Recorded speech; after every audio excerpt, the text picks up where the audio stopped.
አንዳንድ ጊዜ የማናውቀው ቦታ ላይ መሄድ ዋጋ ያስከፍላል።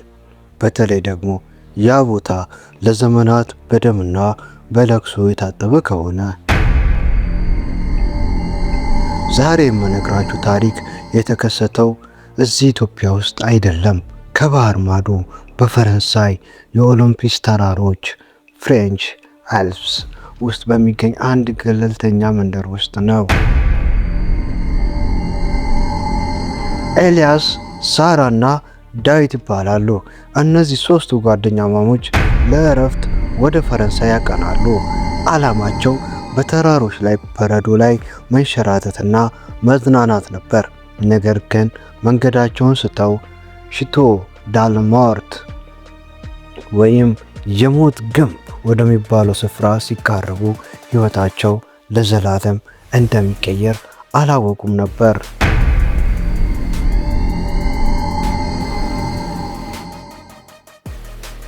ኤልያስ በጭንቀት ዳዊት፣ ጂፒኤሱ መስራት አቁሟል።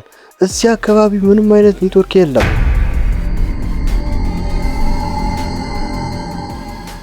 ሳራ፣ በረዶ እየበረታ ነው። የሆነ ቦታ ካላረፍን መኪናው ሊገለበጥ ይችላል። እዩ፣ እዚያ ጋር ትልቅ ቤት ይታያል።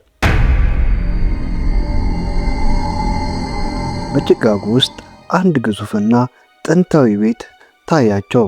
ቤቱ እጅግ ያረጀ፣ ግድግዳዎቹ በሳር የተሸፈኑና መስኮቶቹ እንደ ሞተ ሰው ዓይን ያፈጠጡ ይመስሉ ነበረ። ምንም እንኳን ቤቱ የሚያስፈራ ቢሆንም ከውጭ ካለው ገዳይ ቅዝቃዜ ለማምለጥ ወደ ውስጥ ለመግባት ወሰኑ። ዳዊት፣ ማን አለ? ሰላም። መልስ የለም። ነገር ግን ወደ ውስጥ እንደገቡ ቤቱ ባዶ እንዳልሆነ ተሰማቸው። በቤት ውስጥ ያለው አየር ከውጭ በረዶ ይልቅ ይቀዘቅዛል። ሳራ ባትሪዋን አብርታ ግድግዳው ላይ ያሉትን ፎቶዎች ማየት ጀመረች። ፎቶዎቹ ላይ ያሉት ሰዎች አይኖቻቸው የሚከተሏቸው ይመስላሉ። በድንገት ከመሬት በታች ቤዝመንት ውስጥ የሰንሰለት ድምፅና የሴት ለቅሶ ተሰማ። ሳራ፣ ሰማችሁት? የሆነ ሰው እያለቀሰ ነው። ኤልያስ፣ አይሆንም፣ ንፋስ ይሆናል። እዚህ ማንም ሊኖር አይችልም።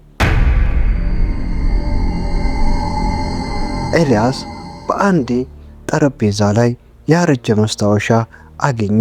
ማስታወሻው በፈረንሳይኛ የተጻፈ ቢሆንም ጉግል ትራንስሌት ሳይጠቀሙ ትርጉሙ ወደ አእምሯቸው ይገባ ጀመር። በዚህ ቤት ውስጥ የገባ ሁሉ ስጋው ለምድር ነፍሱ ግን ለጌታው ትሆናለች። 7ቱ መስዋዕቶች እስኪሞሉ ድረስ በሩ አይከፈትም። በድንገት የገቡበት ትልቅ በር በራሱ ተዘጋ። ዳዊት ሊከፍተው ቢሞክርም ግን ግንቡ እንደ ብረት ጸና። በዚህ ጊዜ ነበር በመሰላሉ አናት ላይ አንዲት ረጅም ነጭ ልብስ የለበሰችና ፊቷ በደም የተለወሰ ሴት የቆመችው። ሳራ፣ ሩጡ ሩጡ፣ እባካችሁ ሩጡ ሩጡ!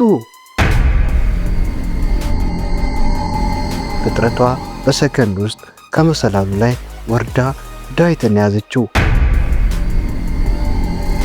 ዳዊት በህመም ጮኸ።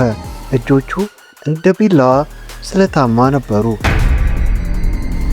ኤልያስና ሳራ ወደ ላይኛው ክፍል ሮጡ።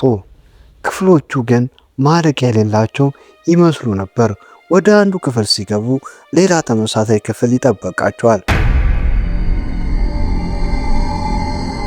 በመጨረሻም አንዱን መስኮት ሰብረው ወደ ውጭ ወጡ። ወደ መኪናቸው ሮጠው ሞተሩን አስነሱ።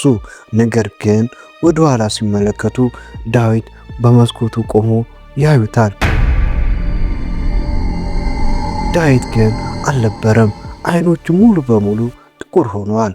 እናም በደም የተጻፈ ጽሑፍ በመስኮቱ ላይ አሳያቸው። ቀጣዩ ተራ የእናንተ ነው የሚል። ኤልያስ እና ሳራ በሕይወት ተረፉ። ነገር ግን ከዚያን ቀን ጀምሮ በየትኛውም መስታወት ውስጥ ሲያዩ ከኋላቸው ያቺን ነጭ የለበሰች ሴት ያያሉ።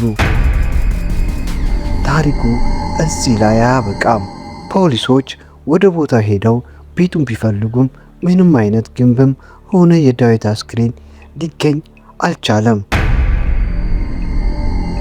እናንተስ ሌሊት ብቻችሁን ሆናችሁ መስታወት ውስጥ ማየት ትዳፈራላችሁ?